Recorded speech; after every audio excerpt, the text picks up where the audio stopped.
Saudações, meu irmão, minha irmã. Deus te abençoe por continuar deste lado. Deus ricamente te guarde por estes momentos em que podemos partilhar a palavra do Senhor. Hoje, dia 18 de dezembro, nós estamos refletindo no livro de Romanos, capítulo de número 5. Ontem nós terminamos o capítulo 4, onde aprendemos sobre Abraão e a sua justificação pela fé, onde a grande lição foi entendermos que a salvação não é mérito de nenhum homem e que a graça é que nos dá acesso à salvação por meio da fé. Logo, não é a respeito do que os homens podem fazer para ser salvos, mas a respeito de tudo aquilo que o Senhor Jesus já fez para salvar a própria humanidade.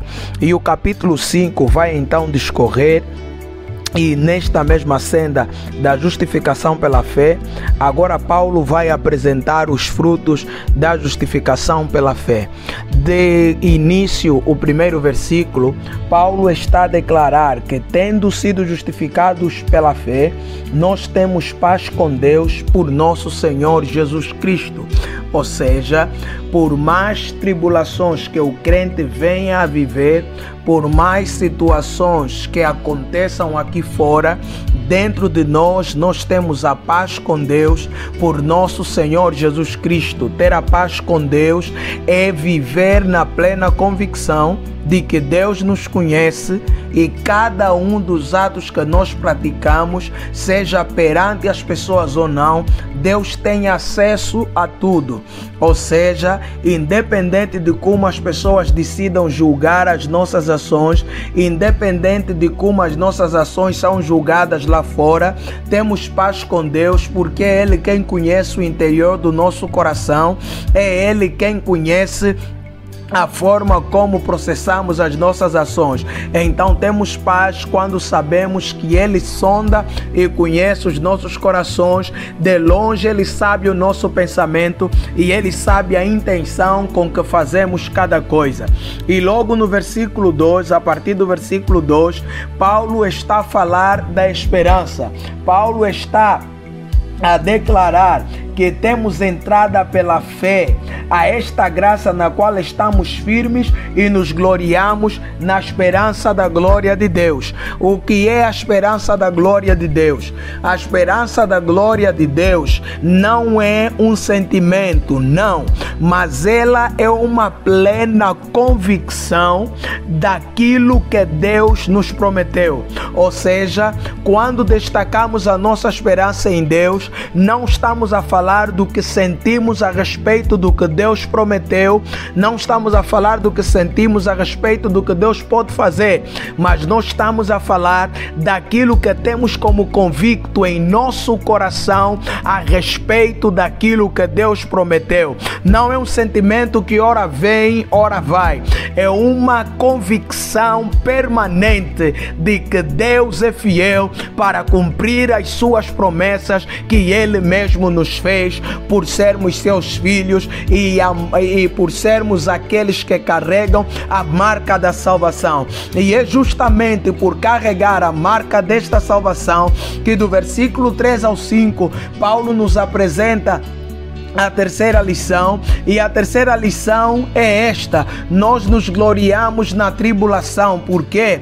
Porque a tribulação produz paciência, e a paciência por sua vez produz a experiência, e a experiência produz a nossa esperança no amor de Deus.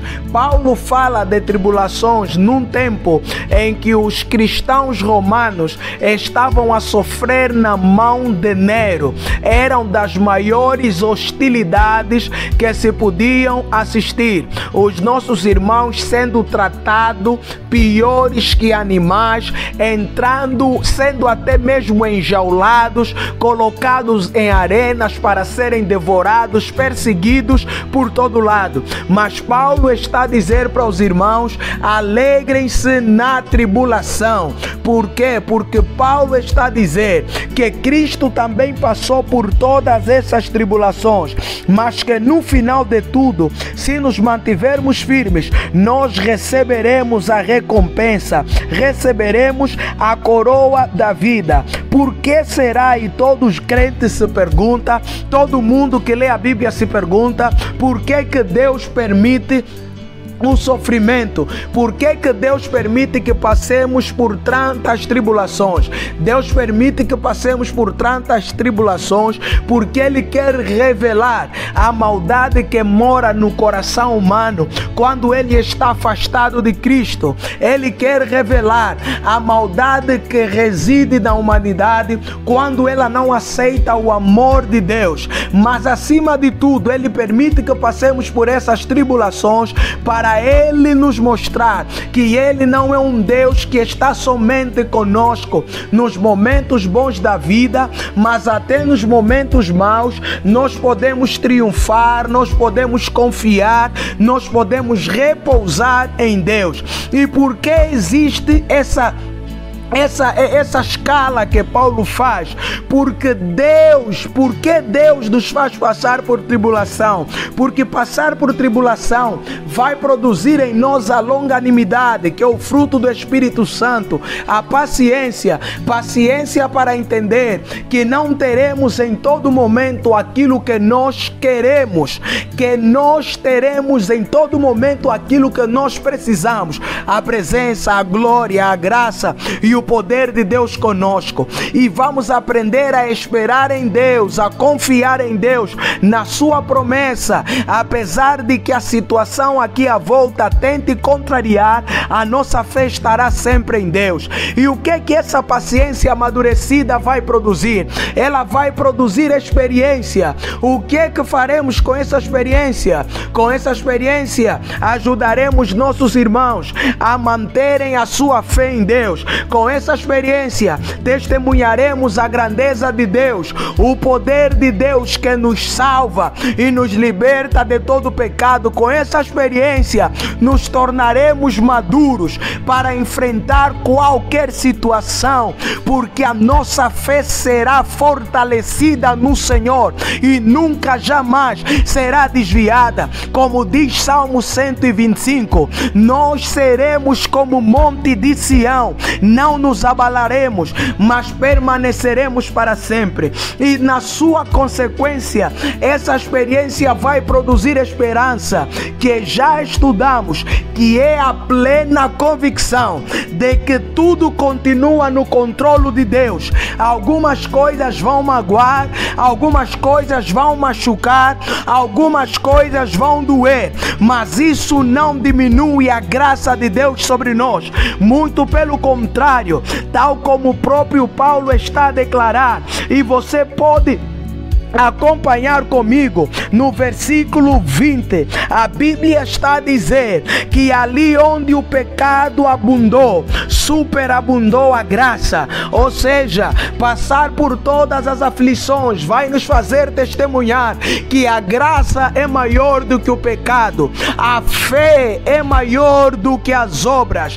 Passar pela tribulação vai nos testificar de que não há maldade nesse mundo que se compare à grandeza do tamanho, a grandeza da dimensão do amor de Deus, que nos livra do mal, que nos restaura, nos trata, nos santifica, nos renova e nos dá uma nova perspectiva de vida. Porque segundo o capítulo, até o versículo 21, Paulo está a dizer que por um homem entrou a morte, mas por outro entrou a vida. Adão nos mostrou todas essas tribulações, Adão nos mostrou todo esse sofrimento, Adão nos mostrou a morte, mas Cristo nos mostra a vida, Cristo nos mostra a paz. Através do primeiro Adão conhecemos a lei e o pecado, através do segundo Adão conhecemos a graça, o perdão e com isso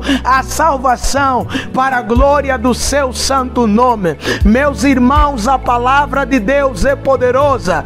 Meus irmãos, minhas irmãs, a palavra de Deus, ela é poderosa o suficiente para nos conduzir pelos caminhos das aflições, para nos conduzir conduzir pelo caminho das preocupações, mas acima de tudo, para nos conduzir até aos braços do Senhor, até aos braços do Cordeiro de Deus, que tira todo o pecado do mundo. Independente do momento que você está passando, eu sei que você pode estar nesse momento numa fase fria da tua vida, numa fase complicada, onde a tua esperança parece que se esvai.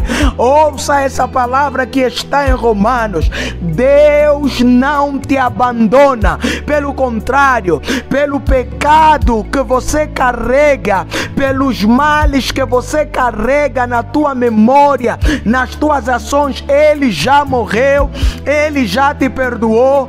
Então não entenda a tua aflição como uma punição de Deus, mas entenda como um meio que Deus está usando para te fortalecer, para te amadurecer e para te estruturar para os próximos desafios dessa vida. E porque através das aflições você vai poder testemunhar que Ele é conosco, Ele é contigo, como prometeu, desde agora e para todo sempre. Repouse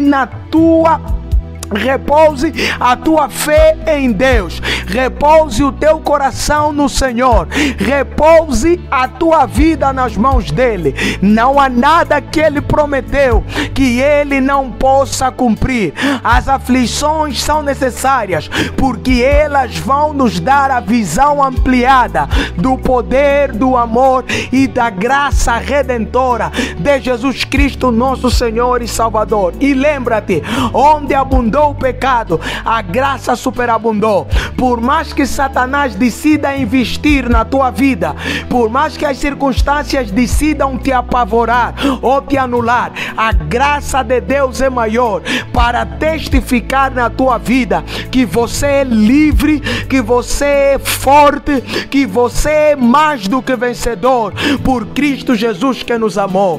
Tal como o versículo 1 deste capítulo: apenas tenha paz em Deus, porque Ele está contigo, e quem nele está, o maligno não lhe toca. Creia em Deus de todo o teu coração e veja Ele operando grandes sinais e maravilhas na tua vida, desde agora e para todo sempre. Deus te abençoe em o nome do Senhor Jesus Cristo.